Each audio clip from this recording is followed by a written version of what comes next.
the mind can control secrets they don't want you to know. What if I told you that right now? Someone is using psychological tricks on you and you don't even realize it. Before you click away, let me show you something that'll blow your mind. These 15 psychological hacks are so powerful that once you learn them, you'll start seeing them everywhere. You'll wonder how you never noticed before. And here's the crazy part. They work on everyone, including you and me. So if you've ever wanted to understand how the human brain really works and how to use that knowledge in your everyday life, keep watching because by the end of this, you're going to see the world completely differently. Let's start with the first trick, and this one is absolutely wild. It's called the Doran's technique. Here's how it works. When you want someone to say yes to something, you first ask them for something absolutely huge, something they'll definitely say no to. Then, after they refuse, you ask for what you actually wanted all along, which seems tiny in comparison. Their brain feels guilty for saying no the first time, so they're way more likely to say yes to your second request. It's like your mind is programmed to feel like it owes someone something after rejecting them.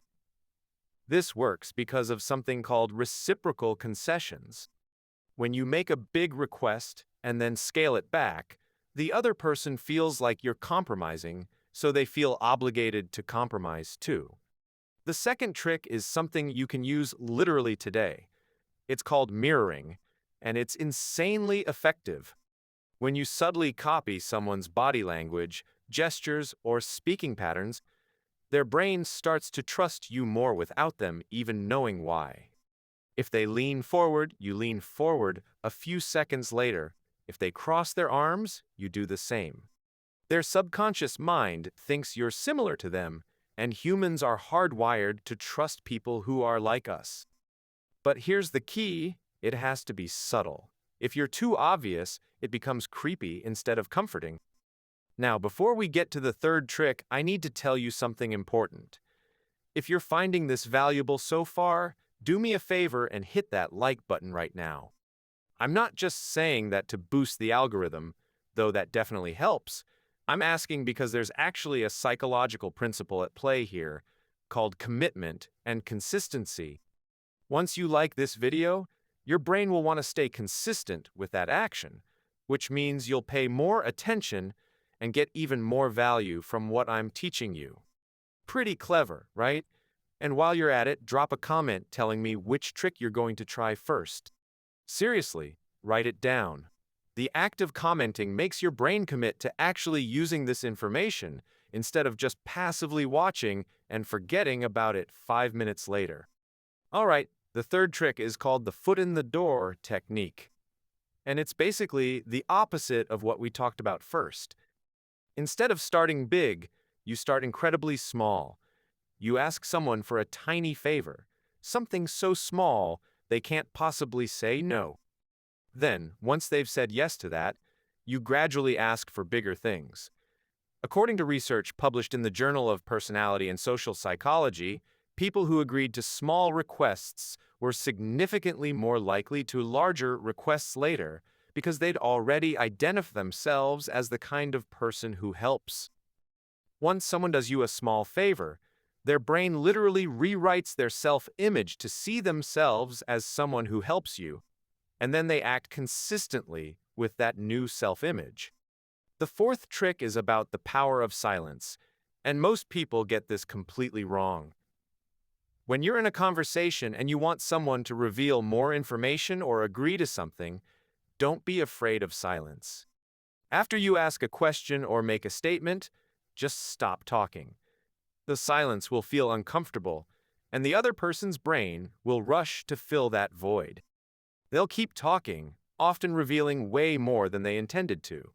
Sales professionals use this all the time. They make their pitch, quote their price, and then just shut up.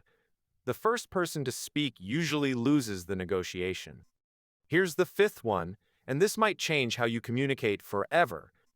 It's called the Benjamin Franklin effect, and it sounds backwards until you understand it. If you want someone to like you more, don't do them a favor, ask them to do you a favor. When someone does something nice for you, their brain has to justify why they did it. The easiest explanation is that they must like you. Otherwise, why would they help you? So by asking for small favors, you're actually making people like you more. Their actions influence their feelings, not the other way around. Number 6 is all about choices, and this one is sneaky. When you want someone to make a decision, don't give them too many options. Give them exactly 2 or 3 choices, and make sure one of them is clearly the one you want them to pick. This is called the decoy effect. You present a bad option that makes your preferred option look amazing by comparison. The human brain isn't great at figuring out absolute value, but it's excellent at comparing things side by side. So when you control the comparison, you control the decision. The 7th trick uses the power of scarcity, and you see this everywhere once you know about it. People want things more when they think they're running out or when they think other people want them too. Limited time offers, only a few left in stock, exclusive access. These phrases trigger something primal in our brains. We're terrified of missing out, so we make faster decisions and we're willing to pay more. The fear of loss is actually more powerful than the desire for gain. Your brain is wired to avoid losing something way more than it's motivated to gain something new. Trick number 8 is about anchoring, and this one affects every decision you make, whether you realize it or not. The first number you hear in any negotiation becomes the anchor that all other numbers are judged against. If someone mentions a high price first, even if you negotiate down from there, you'll end up paying more than if they'd started with a lower number. Your brain uses that first number as a reference point, and everything else is just a comparison to that anchor. This is why you should always throw out the first number in a salary negotiation if you can, because you get to set the anchor. Now we're at number 9, and pay close attention because this trick makes people feel understood on a deep level. It's called the label technique. Instead of asking someone how they feel, you label the emotion you think they're experiencing. You say things like, "It seems like you're frustrated," or "You sound excited about this." When you accurately label someone's emotion, they feel seen and heard. Their defensive walls come down because they don't have to explain themselves. You've already shown you understand. This creates instant rapport and makes people way more open to whatever you say next. The 10th psychological trick is probably happening to you right now. It's called the Zeigarnik effect, and it's the reason cliffhangers work so well. Your brain hates unfinished business. Once a story or a task is started, your mind creates tension that can only be resolved by completing it or finding out what happens next. This is why you can't stop watching a series once you start, why you keep scrolling through content, and why I mentioned earlier that something would blow your mind. Your brain wants that payoff. It's actively uncomfortable to leave things incomplete, so you keep going until you get resolution. Here's the 11th trick, and this one is about the words you choose. Specific words trigger specific responses in people's brains. Words like because are magic. When you make a request and follow it with the word because, and literally any reason at all, people are way more likely to comply. Your brain is wired to accept explanations, even weak ones, because the pattern of request plus reason feels complete and logical.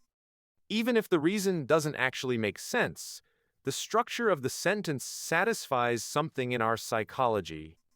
Number 12 is called the contrast principle, and once you see it, you can't unsee it. When you experience two things in sequence, your perception of the second thing is dramatically influenced by the first.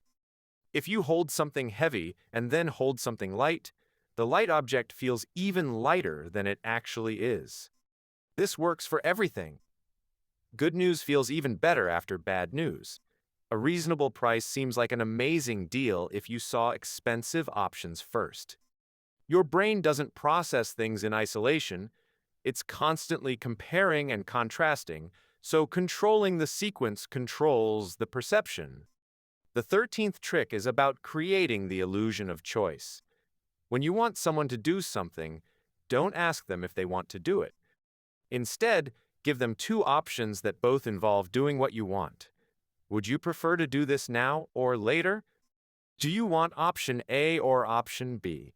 The person feels like they're making their own decision because they got to choose, but you've actually already decided the outcome. Their sense of autonomy is satisfied even though the range of choices was predetermined by you.